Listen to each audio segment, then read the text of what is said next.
ថ្ងៃនេះសូមស្វែងយល់ពីគុណសម្បត្តិដ៏លេចធ្លោនៃទ្វារឈើធម្មជាតិជាមួយ Segondol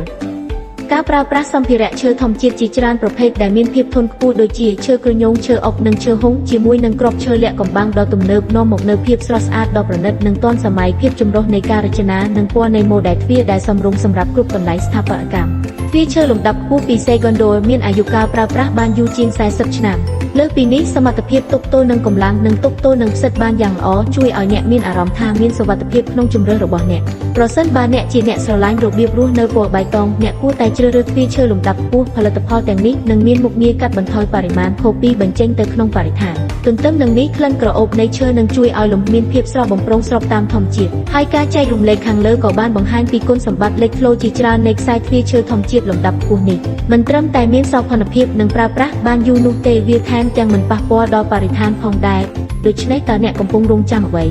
មក Segondol ដើម្បីពិនិត្យមើលខ្សែទ្វារនេះ